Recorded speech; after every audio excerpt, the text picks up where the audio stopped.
everyone, welcome back to I Heart Movies. My name is Jonathan North, and in this episode, I'm joined by my friend Eli, and we're going to be talking about our top 10 films of 2019, or, as you can probably tell by the title, the first half of our top 10. I decided to split this last one into two parts, and these will be the last of the episodes looking back at the movies of last year. In the first one, we talked about Disney live-action remakes with Soul. In the second, we talked all about animation with Katie. And in these last two episodes, Eli and I are going to be ranking our top 10 favorite movies of 2019. Eli and I always have a great time talking about movies, and he watches a much wider selection of movies than I do, so I thought he'd be a great guest to have on because I knew we'd have very different lists. And we definitely did. A bit of housekeeping before we get into the episode. As you might be able to tell, it has taken me quite a bit longer than normal to get through these last few episodes. I expected to have the 2019 recap episodes finished last month, and obviously that hasn't happened. I'm currently trying to finish up my internship, so that's been taking up the majority of my free time, which is why I finally decided to air this one in two parts. The editing was already taking me forever, and with so little free time, I just decided to make things easier for myself and make it a two-parter. Okay. I think that's all for now. Let's get on to this episode of I Heart Movies with Eli Sanza. My list has completely changed, even just in the last 15 minutes, because I keep switching things around where I want to place them because my top two have not changed. They've stayed the same ever since I watched them. But okay. Between number 3 and number 6, they all just completely shifted places like 5 minutes ago. Yeah. Well, it can be tough. See, I got my 10 right here, and all the movies that I've seen from 2019, because I haven't seen all of them, and I have a feeling if I did see all of them, this list would probably change.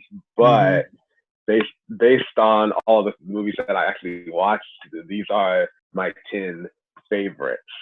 Yeah, same. Because I've been trying to catch up, and there's still some I haven't seen. But I'm like, at some point, I've just got to call it quits because I can't watch every single movie to catch up. Yeah. So I watched the ones that I felt were most important to see, that I felt like they would somehow place in my list, and a bunch of them did. So.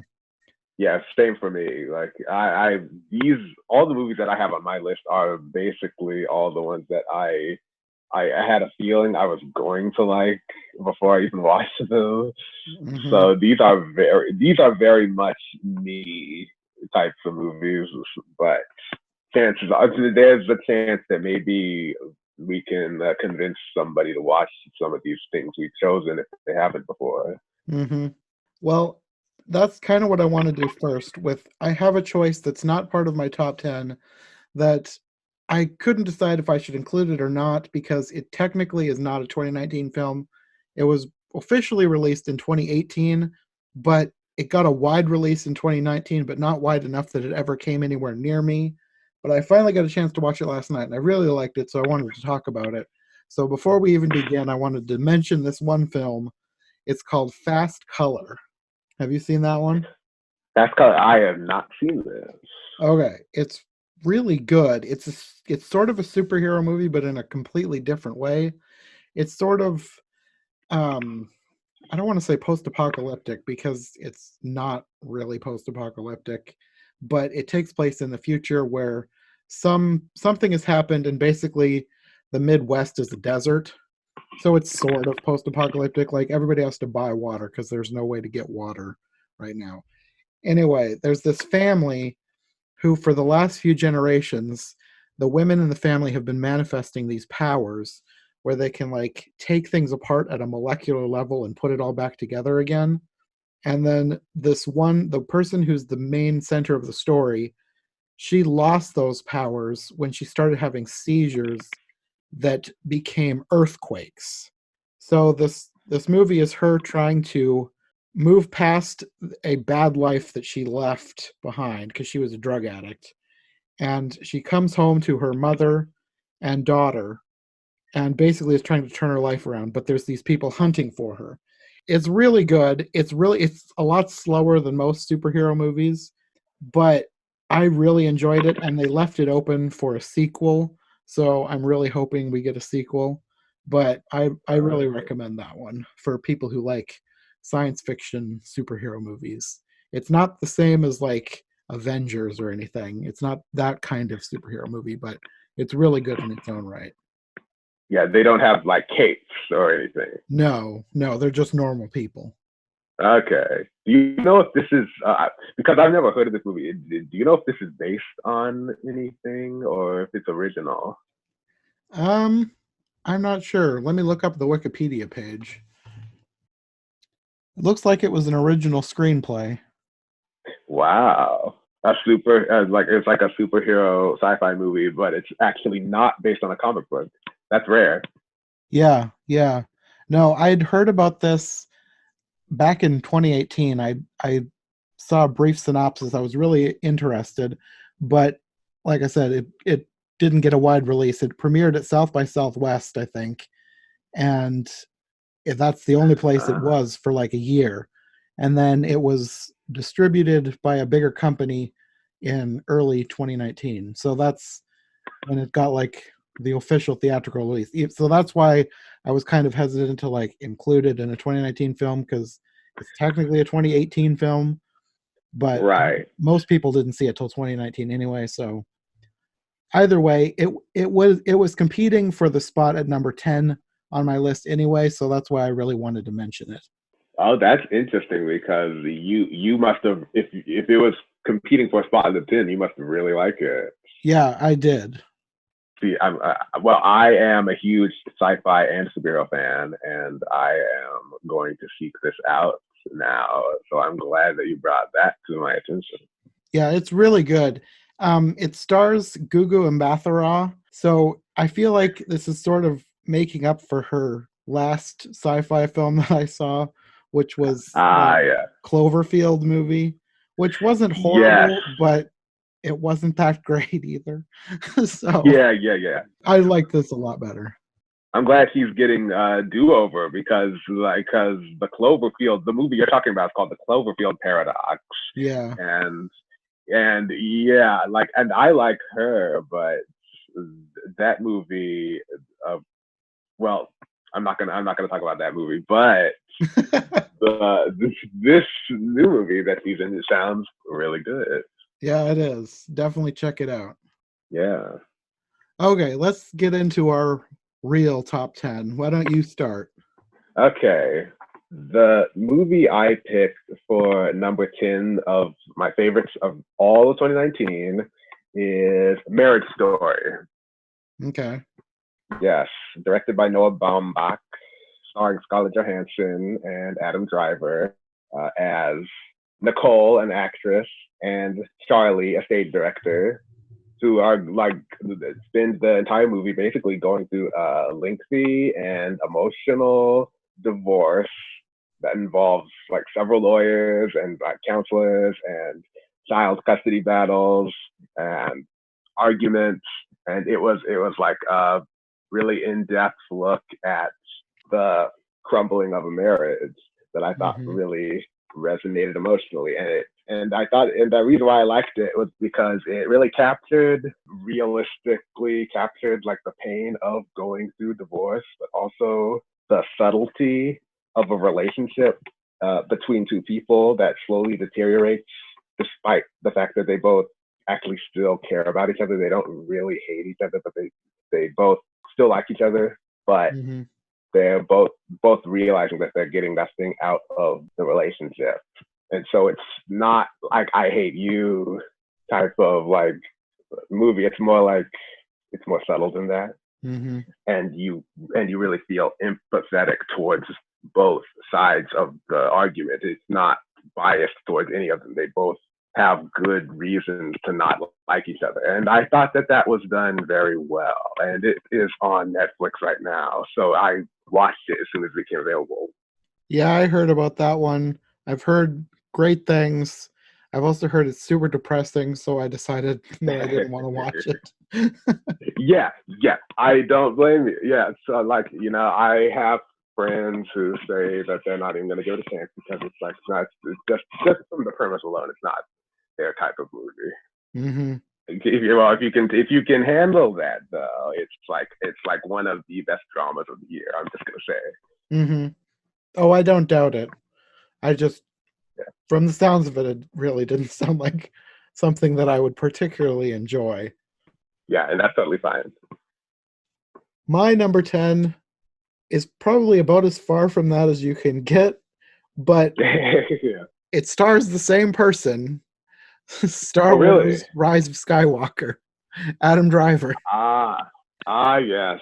So, okay, we both agree Adam Driver is great then. Yes, definitely. This, I wish it were higher on my list. I'm Mm, not one that hated it, but I didn't love it as much as I thought I was going to.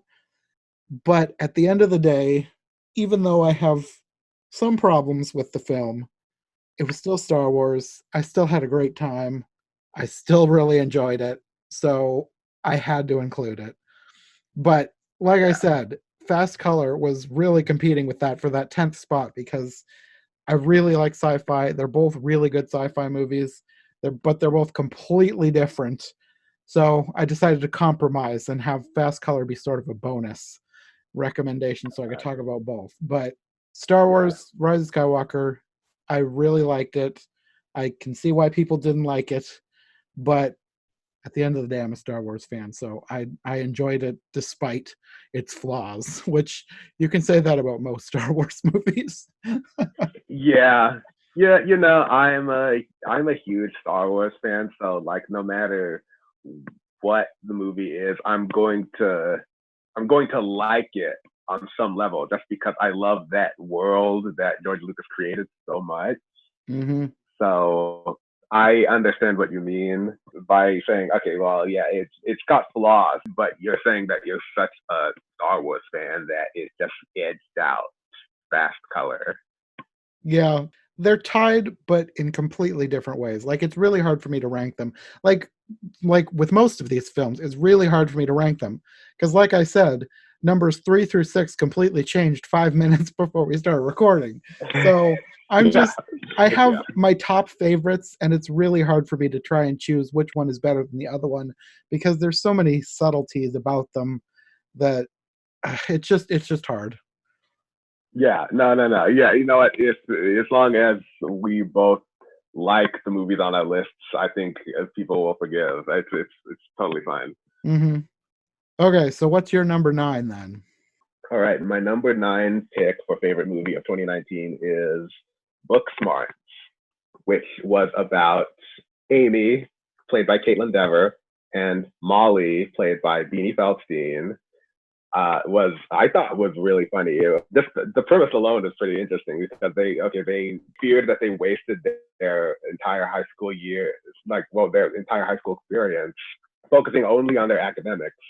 And when they realized all of their classmates who actually had fun in high school are actually going to places like Yale, they realized that, oh, wait a minute, this person was having fun all through high school and they're getting into Yale. Maybe we should have had more fun in high school because we're studying hard and yet they're going and without working as hard as us. So the entire premise of the movie is basically, okay, we're going to have one last night of fun before we graduate. And the movie takes place during one night where they do that. And it was basically like a female version of like Superbad. And just like that movie, it was really raunchy and like R-rated comedy, but it was also hysterical to me.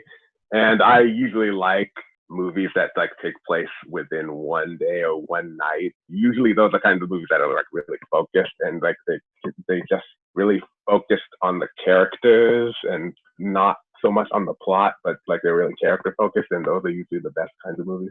And so I really dug it. Hmm. Yeah, I didn't see that one. It mostly didn't sound like it was going to be one that I'd really enjoy. I did find it surprising that Rachel actually enjoyed it, which it really didn't seem like something Yeah. she would enjoy either. So, Yes. but never saw it. Yeah. Okay. Yeah. Well, see, I like you. I was also surprised that Rachel liked it, so because you know Rachel, she doesn't like the R-rated things that much. Hmm. But I also, having watched the movie, I understand why she liked it because it was very, despite a raunchy comedy, it was a really good story. Like that was actually also, in addition to being a comedy, it was also really an emotional like character drama, because there are some moments between the two characters that can get emotional. Mm-hmm. But if I had to pick the main reason why I liked it, it was the comedy, because it was really funny. Okay, well, my number 9 again is about as far opposite of that as you can get. My Yeah. number 9 is the Lego Movie 2, the second part.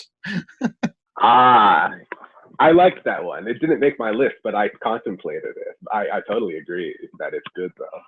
Yeah, I thought it was a great follow-up to the first one. I thought it was just about as creative. I really liked the music. It was purposefully earwormy, but I kind of Yeah. like that kind of music anyway. I really liked the characters. I really liked the Queen whatever Wanabe. I, I I Yeah. liked her and Batman together. I thought it was Oh yeah. hilarious, ridiculous but hilarious. Yeah. I really Yes. like that they Yes. got Maya Rudolph in as the mom.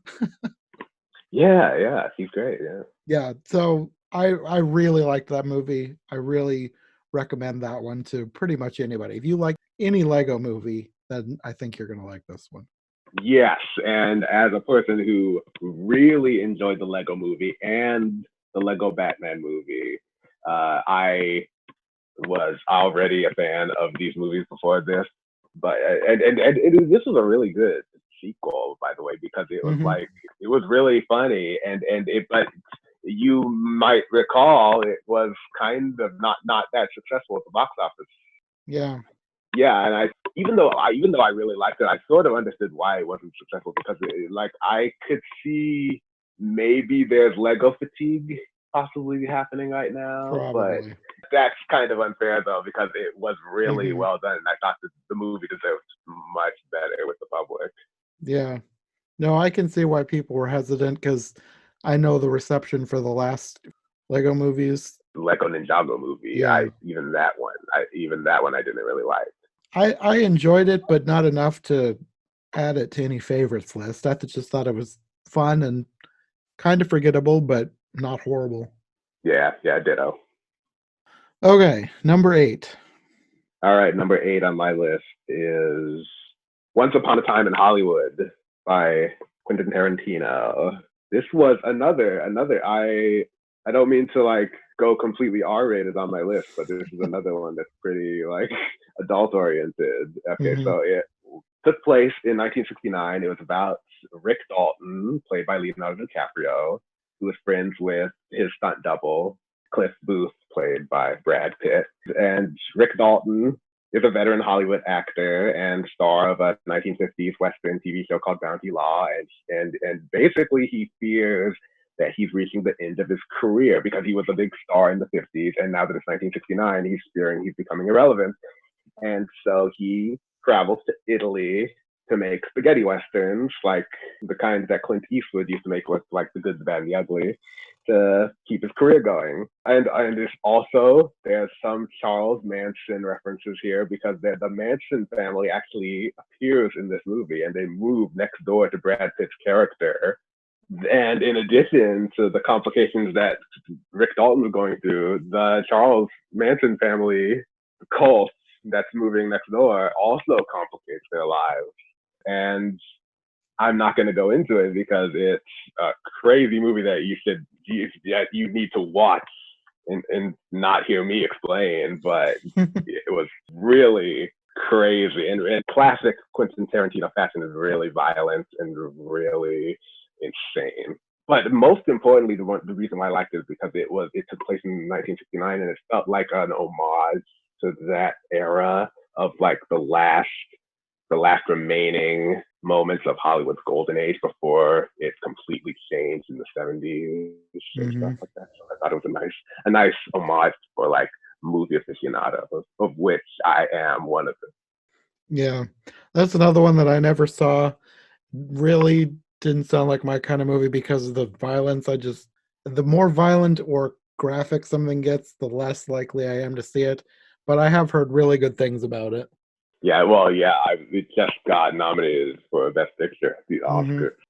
And I won't. And also, I should add that I don't think it was like a perfect movie. I don't even think it really deserves to win Best Picture, or Hmm. that it's even one of Quentin Tarantino's best movies, but I just like in judging it by its own merits, I Hmm. thought it was an entertaining film. Yeah, that's how I felt about most of the movies that I saw this year. Well, I should say that that's how I felt about all the movies I saw this year. I don't think I saw one Uh, single movie that was perfect. Like last year, I had like a three-way tie of movies that, at least for me, were pretty much perfect. Like this year, I had no movies that I would give 5 stars to.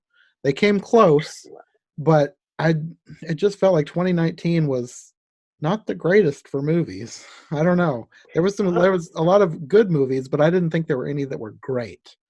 yeah, I think I might agree with you on that. There are not that many that I would give 5 stars to. There are some I could Hmm. think of, but most of the things on my list aren't 5 stars. So Hmm. I might agree with you there. Yeah. Well, let's move on to my number eight. And mine is not quite as far off as the last two have been from yours.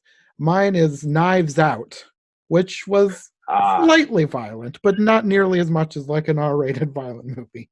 Just slightly yeah, violent. slightly. Okay, well, I've been meaning to see this one. I haven't seen it yet, but I Oh, heard good really? things. It's totally the kind of thing I would want to watch. So like, I'm definitely going to because Hmm. my girlfriend has seen it and she's raved about it. But I just haven't gotten around to it. But I'm glad somebody is bringing it up because this movie sounds good.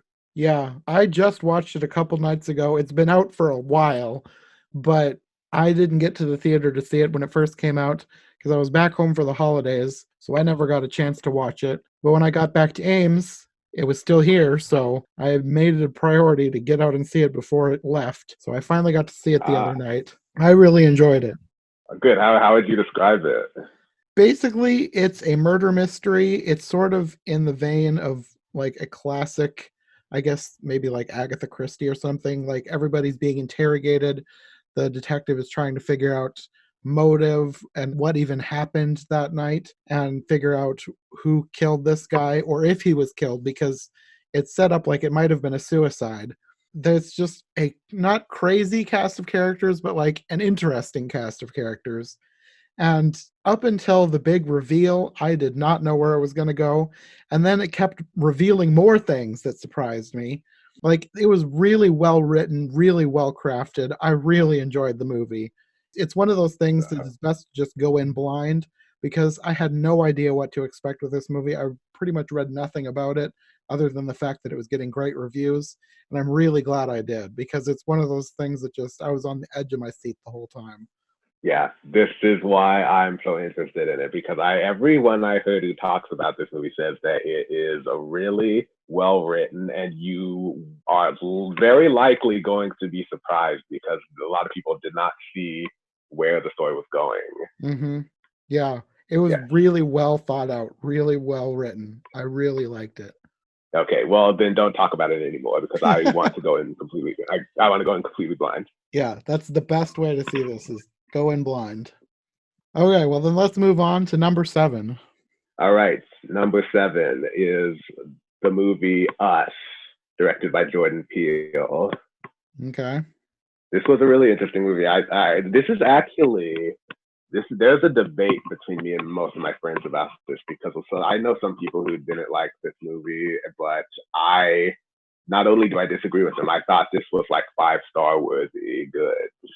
And the reason why I say that is because okay, so basically it's a movie about this girl named Adelaide saw her doppelganger in a Santa Cruz Hall of Mirrors as a child in 1986, and as an adult, Adelaide grew up. She has a family, a husband, Gabe, kids named Zora and Jason, and he is still haunted by the memory of that day as a child when she saw her doppelganger in that Hall of Mirrors. And when they decide to have a vacation in Santa Cruz again as an adult, she is reluctant to go back because of that trauma she went through. And then, very predictably, he runs into the doppelganger again as an adult. And so does her entire family. They all run into doppelgangers that look just like them. And it's a very well done horror movie because I thought they set up the characters well so that you cared about them and what they went through. It was really suspenseful. The logic behind why there are clones of them is there is a logic to it, but it's not that important because the scares that Jordan Peele concocts are the most important thing about the movie, and he really succeeds well at like making horror movies, and that was the important thing. And that might be why I disagree with some people about why it's bad, but because of the priorities for what is important, I think I differ from other people. Mm-hmm. But in terms of judging a horror movie by how terrifying it is, I thought it was like perfect. Well, that's one that, of course, I haven't seen. Like, I don't watch hardly any horror movies, but that is one that I keep thinking about. Like, every time I see something about it, I was like, I'm really curious about that movie. But I don't know if I want to actually sit through a horror movie just to find out what's going on. But I am very curious about it. Yeah, I remember you saying that. I think you said you don't like horror movies in general. Yeah. I just, maybe this one is different, but like every time I've seen a horror movie, it almost always has a terrible ending. Like, I want closure. I want a good ending for the characters. Like, even if there's a death, I still want it to mean something. I don't like it when people just die. Like, horror movies always seem to have either horrible or disappointing endings, and I just don't like going through that. Well, you don't like it when you're not satisfied by the ending. Yes. Is what you're saying. Yeah. Okay. Well, if that's the case, I don't know if I would recommend this really to you because not to spoil anything, but it kind of goes the way you would fear. Yeah, that's kind of what I thought. So that's why I haven't gotten around to watching it. Yeah. Okay, well, my number 7, once again, completely opposite of what you have for number 7. And this is probably another one that you have not seen because this is a TV movie. This is Steven Universe, the movie. Okay. This is a follow-up to the show Steven Universe. Steven Universe ran for 5 seasons on Cartoon Network. It was about a little boy who was half alien, like half alien rock, like the aliens are literal stones, and half human. And it was about him growing up, discovering who he was, discovering his family's past. And then this movie was sort of a bridge between that series and a follow-up mini-series of him as a teenager. So he's like in between. I think he's 16 maybe, I don't remember, but he's older than he was in the series. And he's brought peace on Earth. He's defeated all of the evil gems that have been coming to Earth, and now a new threat arrives that he has to deal with. And this movie was definitely not perfect. It rehashed a lot of things that were in the show, which in some ways is good because it allows people who've never seen the show to watch this and not feel like they're totally lost. It basically recaps the whole plot of the show over the movie, which they did it in such a way that it didn't feel too much like a repeat. They did it creatively. So in that respect, that was really good. As far as the rest, I was a little disappointed that the story wasn't more original. So if that had been it, this would not have made my top 10. It would have been squarely in the middle of all the other movies that I saw this year. However, the person who makes the show, Rebecca Sugar, she is a great songwriter, and she made this a full-on musical, and I loved all of the music in this movie.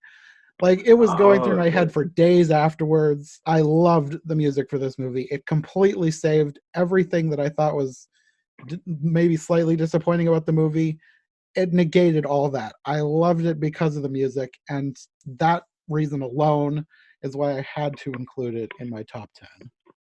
Okay, see, I like that because I can point to a few movies I've seen where the music has actually saved the film. So that is a very legitimate critique you're making because it really can. It really can make a movie more watchable, more enjoyable, less boring, anything. It sounds interesting because I did not know that it was musical. I know the show Steven Universe. I've watched it before and I enjoyed it. I thought it was a well done show with a lot of great characters in it. but I have only heard about the movie. I didn't watch the movie as you predicted, and I've only heard people talk about it, and I've heard mostly good things because it's a lot of people who like Steven Universe enjoyed the movie as well. And as someone who has seen the show, I predicted what the movie would probably be like because I hadn't seen the show. So I know I have an idea of what the movie's going to be like, but I didn't know it was a musical. So it sounds like it would be more interesting than I would have predicted. Yeah, I feel like for most shows, like if they do a TV movie, a lot of times it feels kind of like they're phoning it in because it's basically an extended episode. But I feel like they really pulled out all the stops for this. They really went above and beyond what they needed to do to make a TV movie, and it was really fun. I really liked it. Despite my critiques of the plot, I really liked it. Okay, so you said that they recapped the series in this movie. Are you saying that you think someone could watch this movie without having seen the show and enjoy it? Definitely. Yeah. Okay. Oh, that's good. That's promising. I like that because those are usually the best kind of movies. Yeah. Even though that is my main critique, is they recapped throughout the movie. They basically fill you in on what the series was about. They did it in such a way that it's totally accessible to new people who never watched the show. So, pros and cons, I guess. It was disappointing for me as wanting something completely fresh and new, but I can appreciate the fact that they did it in such a way that it was creative and good for people who would have never seen the show. Okay, number 6. All right, number 6 for me. That would be a movie called Parasite, directed by Bong Joon-ho. Okay. Okay, so this movie was really good. Okay, see, it's similarly to the movie Knives Out, which we just discussed. It is better the less you know about it when you watch it, the better. So I'm not going to go through the entire plot, but basically the setup is, okay, there's a poor family who infiltrate a rich family and live in their mansion while they pose as like the family therapist, the family driver, like the family tutor to their teenage daughter. Like they just slowly infiltrate the mansion and try to live off of the rich people without the rich people knowing they're doing it. They just sort of invade their house. It is very diabolical and hilarious, but the plan goes awry very quickly in very unexpected ways. And I thought it was a super funny movie. It was also really suspenseful, totally absorbing from beginning to end. It was like a part commentary on class, but also a part really suspenseful, like horror type film. Not, I don't know, a full on horror. I don't know if I would call it a full-on horror movie. It wasn't like, it is violent though. It gets pretty bad, but it was like completely absorbing and I really dug it. And I thought it was one of the best movies of the year. Yeah, I keep hearing about that. That's another one like Us that I've been really curious about, but I'm hesitant because I don't know how graphic it's going to be. And I don't know if I'm going to enjoy the ending because I'm afraid it's going to have a bad ending. Like, I just don't know. I don't know if I want to watch it or not. Yeah. Well, if you don't like violence, I would definitely not recommend it. Yeah. I don't mind some violence, but if it gets super graphic, then I just feel like I can't enjoy it anymore. Yeah. But again, if you're able to stomach that kind of stuff, you're going to love it. I think it's one of the best movies of the entire year. And side note, like I just finished watching the Oscars and it won best picture. Yeah, I saw that on Twitter. I was kind of surprised. I didn't think that they would give that to a foreign film, but they did. Yeah, me neither, because it was a historic win because like this is the first time in history that a foreign language film has ever won both the foreign language film Oscar and the best picture Oscar in the same year. And so nobody saw this coming, but this is also the first time like a foreign language film has gotten this kind of buzz. So in a way, it kind of makes sense. But I totally think it deserves the Oscar. So that's great. Yeah, I've heard good things. I just personally I haven't brought myself to watch it yet. Yeah, hopefully I'll have something on my list that you will actually want to watch. Hey, post-production Jonathan here. As you can tell from the fact that we were recording this episode the night of the Oscars, it's been a while since we recorded this. I'm currently editing this on the night of March 3rd, and the Oscars are February 9th, almost a month ago. Since then, I actually did go see Parasite. After it won the Oscar, I guess interest picked back up on it, so it came back to theaters. In fact, my theater here in Ames is still showing it. So, since we talked about it, I figured I should let you know my thoughts having now seen it. First up, did it change my list? No. For all the reasons Eli mentioned, I didn't love this movie. It definitely was quite violent. My preference is superhero-esque violence with unrealistic fantasy action and minimal blood. And this had realistic, violent actions and not minimal blood. It wasn't disturbing though, at least for me anyway. There was nothing utterly horrific that made me stay up late at night regretting having watched it.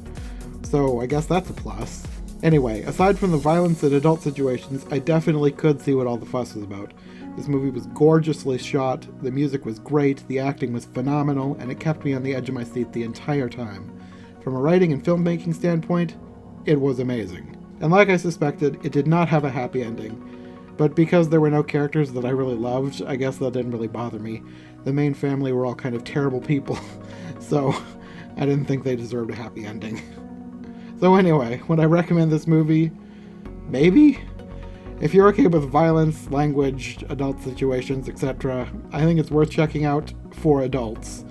This is 100% not a movie for kids, or even really sensitive, extremely empathetic adults. I'm glad I saw it for myself, but I can't see myself rewatching it anytime soon. Okay, back to the episode. My number 6 is the Peanut Butter Falcon. And this one I literally just watched like 2 hours ago. And it made my top 10. Okay, what is this about? So this one is about this guy. I'm pretty sure they said he was 22. He's living in a retirement facility because he has Down syndrome. He has no family that will take care of him. Like, it's hinted that he maybe had family, but they kind of abandoned him. It's never really gone into, but he knows he doesn't belong in a retirement facility. So he escapes. And the movie follows him as he teams up with this other guy played by Shia LaBeouf. And they basically go on a quest to find this wrestler that this kid has been watching for years on a VHS tape. So they're like trekking through the Florida swamps because this other guy is also on the run. And it's just this road trip movie, I guess you could say, but they're not like driving. They're like going through the swamps. They're on boats. They're on foot. It's just a weird movie. It sort of has a Napoleon Dynamite-ish feel to it because it just feels like real people, but slightly weird, you know? It's really different and enjoyable. And just like, I was so invested in these characters. The only thing that I will say about this movie is that I did not like the ending, but not because it ended badly. It ended fine, but it just feels like it just ended. Like it could have gone on for 10, 20 more minutes telling me the rest of the story. It felt like they just quit. Like it felt like there was more story to go, and it just ended. So I think. Oh, you mean you felt that it was too abrupt? Yeah, definitely. It was very abrupt. Like, I'm not going to tell you what happens because it's definitely, this is another one that I feel like you should go in blind. Not because there's a mystery or anything, but just like, it's just fun to watch these characters not knowing what's going to happen. But when the end comes, I was just like, wait, that's it? That's the end? So, like, I really liked this movie, but I would have loved this movie if they had given it a longer, more satisfying ending. Okay. Well, yeah. Well, I didn't know much about this movie, but I did know that Shia LaBeouf was in it, and I do like Shia LaBeouf ever since I watched Even Stevens on Disney Channel. I always loved him, and I've been following his career because he's a really amazing actor. Yeah. And so I've had this one on my radar. So I've been planning to watch this, and I'm very glad to hear that you enjoyed it so much because it's giving me more of an incentive to check it out. Yeah, definitely check that one out. I really liked it. Okay, that's it for the first half of our list of our top 10 favorite films of 2019. However, before we leave, I actually have one more movie to tell you about that actually would have changed my list had I seen it before we recorded. In a way, I'm glad I didn't see it beforehand, because as it stands now, this movie would have been my number 5, so all the movies in my list would have shifted back one, and then there wouldn't have been a battle for the number 10 slot, and I wouldn't have had an excuse to tell you about Fast Color, which I really liked, so I'm glad that worked out. And yeah, I probably could have waited to tell you about this one next time, but I think we talk about our top 5 films a lot longer than we do our numbers 10 through 6, so I figured this episode could use a little extra content, and this way I won't have to interrupt next time. Anyway, what movie did I see that was so good that it immediately jumped into my top 5 movies of 2019? Actually, it was Little Women. There was a lot of buzz around this movie, especially around the Oscars, partially because people said Greta Gerwig, the director, was snubbed. And yeah, I think that's probably true, but to be fair, I always think the Oscars snub just about everyone I like, so I guess I'm not up in arms about it because that's basically par for the course for me.